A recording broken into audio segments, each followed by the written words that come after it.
Hello everybody, Slickframe James here, back with a brand new commentary episode for Ask Mario. Today we're going to be looking at episode 14, and I say we because this time we have a special guest. We got Jason. How you doing today, Jason? Hey guys, how's it going today? Yeah, I figured since I'm a new co-writer on the show, I'd be joining on this react and commentary. You know, I don't know what these things are called. I'm a little new to this whole being on camera thing. Yes, they're called commentaries. But yeah, today we're going to be looking at episode 14. This episode came out on October 27th, 2021, so almost a year ago, and I believe that was the show's second anniversary. And we got episode 19 and 20 in production right now, hoping to release maybe one of them on the show's third anniversary. It would be awesome to get episode 20 out on that day, but I don't know, we'll see. Let's get started. Yes, let's. Coming to you live from the Mushroom Kingdom. Ah, yes, there's that classical intro. You ever think about how Princess Peach technically is the first person you see on this show because she's on that background from Odyssey? Yeah, she and Cappy are the first characters you see. It's ironic because I don't think it's Cappy. I think it's his sister. Oh yeah, no, it's Tiara, of course. Yeah. You ever stop to realize that there are no boos in Mario Odyssey? It's just the cap spirits. Right? I wonder if they make Odyssey too, if they'll put boos in that game. It'd be fun to possess them, like in Mario Galaxy. It would really lift my spirits. You can't see me right now, but you can imagine the facial expression I'm making. But yeah, this is the second episode where the guys are trapped inside the TV, and I didn't realize how long it would take for me to finally get to the episode where I finally released them, which is the most recent episode. As of the time we're recording this, episode 18 is the latest episode. Yeah, it's also the first episode that I helped co-write. Yeah, exactly. I can't wait for us to get to the commentary for that one. I know, it's gonna be great. But yeah, here with this episode, this is the second time I had an episode in which you see the characters, you see their full portraits, and you see their feet. With all the other episodes, it's almost like half body. This is pretty much how like the show's gonna be going forward, I think. At least that's the plan right now. Yeah, that's more or less the plan, especially with the stage that we cooked up. In fact, we were actually implying that it would appear when I made my little cameo here. This is like it's funny, like the entire reason I put them inside the TV was so that because I came up with the idea of having them be on a stage so that there's more room for other characters. You mean I came up with the idea of having them be on a stage? Wait. It was my idea. Wait, no, it was your idea to come up with to have it be a theater stage, but I think it was my idea to have like a new background in which there's more room for more characters. Yeah, but I am the one who drafted the stage in the first place. Oh, I'm not taking credit away from you on that. No. That's not... It's funny, you had to remind me of that not long ago, and I was like, oh yeah, that part was your idea. This is how history gets written incorrectly. People misremember things. Yep, exactly. History is written by the forgetful. Yeah, the forgetful winners.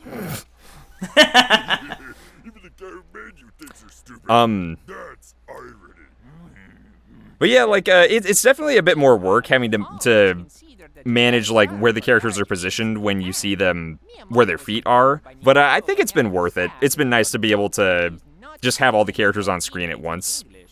It's been worth it in my opinion. Yeah, I agree. Plus, this whole TV thing was a nice experiment, especially for like trying out different backgrounds. Yeah, no, thanks. I'm glad I came up with the idea to like have them just go into different games in every episode. That was a lot of fun. Just like almost every episode goes into like a different generation of Donkey Kong. Like you got DK Arcade, then Donkey Kong Country, then DK 64, and so on. Did you know the difference between monkeys and apes? Absolutely. In fact, I believe I was one of the ones who brought it up to you.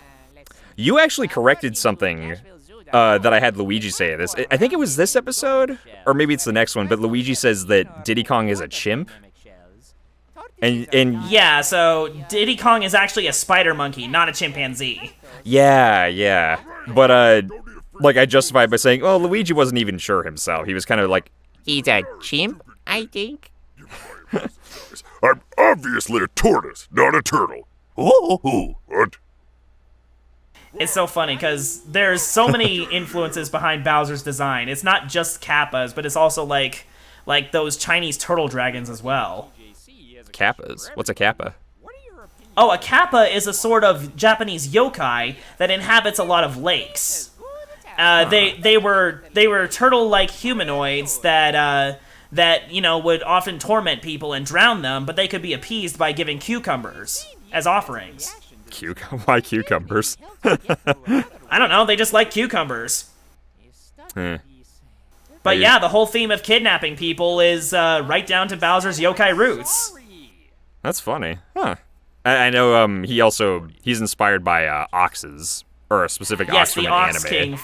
Yeah, the Ox King from Journey to the West. Yeah, okay.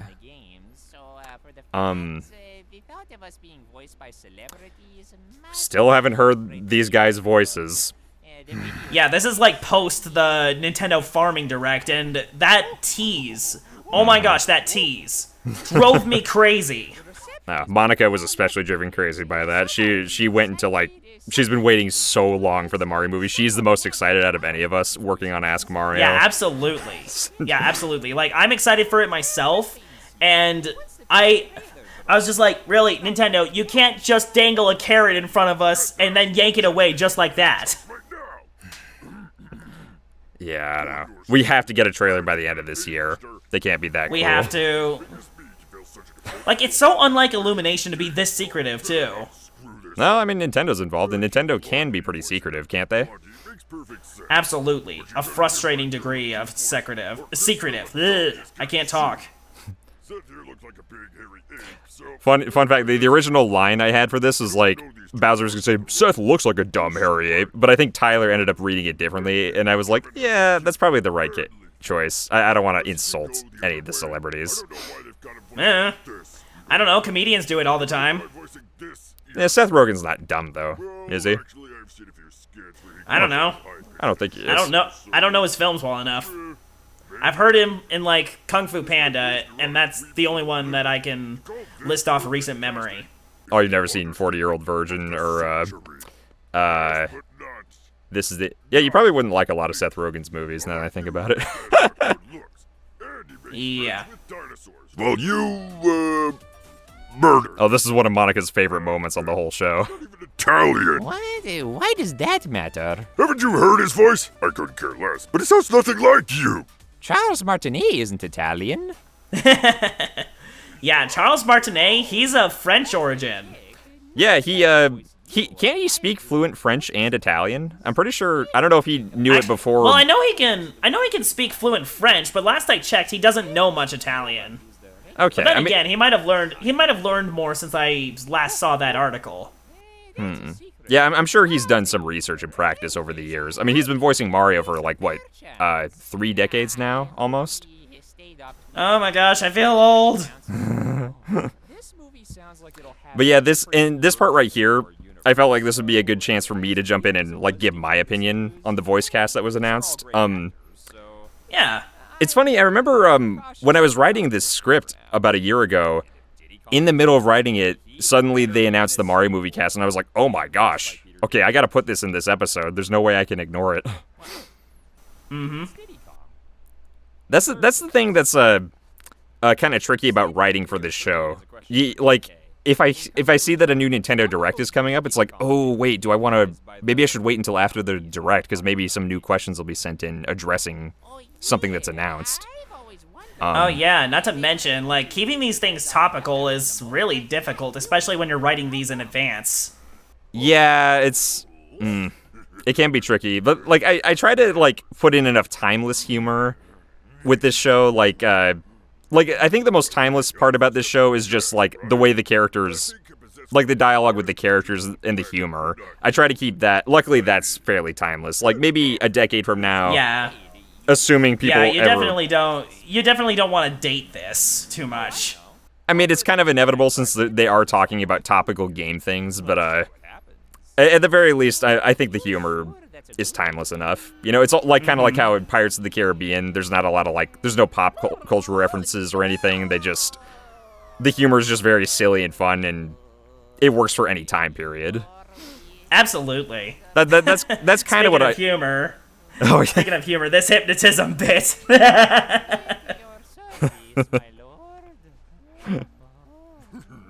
Monica did a great job with the spiral eyes there.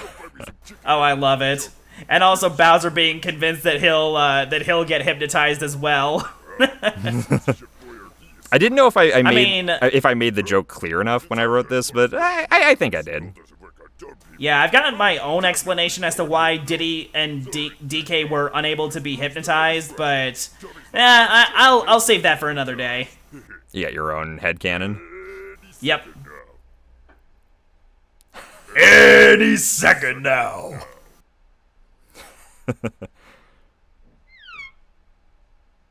Oh, by the way, I gotta give props to you for this part right here. I actually showed that part to you because I was like, yes, I remember. I came up with that gag. Well, no, it was my idea to have me there, that's putting right. the blocks together. That part was my idea. Yeah, that's right. But I swear, I know I had something to do with it, because having you try to force that thing to go through square. even louder with more frustration. I feel like that's what made it funnier. Yeah, no, because I was wondering how well the humor fit with that whole answer, just the timing and pacing and everything.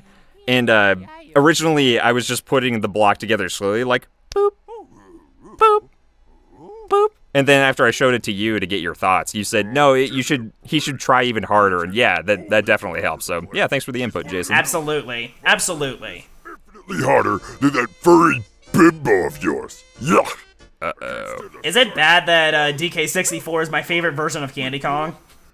I mean, I think she's better looking than she was in any of the country games. Well, not only that, but she doesn't have a weird render and fur color in the modern takes. She is a little odd looking in the first country game. Was she even in the second and third games? I don't think she was. No, I think she was only in the first one. I mean, in the Game Boy Advance games, I think she showed up briefly, but on SNES, yeah, I think... Plus, she just looks like a standard model. She doesn't look much like an ape at all. Yeah, she's sort of like a Jessica Rabbit equivalent for the Donkey Kong universe. Which isn't necessarily bad. It's just a bit odd. Maybe that's why they kind of phased her out, because she just doesn't fit in. Yeah, I don't know. She's definitely.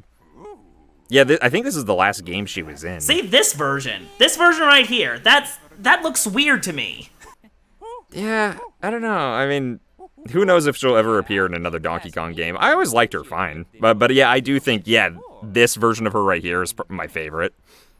Yeah, absolutely. I mean, I do also love DK64, so maybe that's part of my bias, but I don't think so. I think her character design was just better. I mean, DK64 got a lot of things right with Donkey Kong design, so I don't exactly blame you. Oh, I agree, dude. I also think King K. Rool had the best voice in that game, though.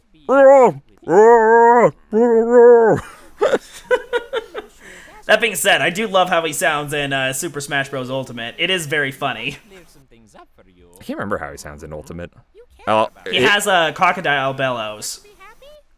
I'm gonna have to re-listen to that. If King K. Rool ever comes on Ask Mario, I'll have to decide how I want him to sound. Might have some input on that. Maybe go closer to the DK64 bit, but have a little bit more of the growl from modern games. Maybe a combination. Yeah, a good combination is not bad. But Either that, or you could go the TV show route. And have him just sound like that. I don't know. It might be weird if he talks normally, whereas DK and Diddy have subtitles. I don't know. We'll see. I'm not annoying. I'm not annoying, he says.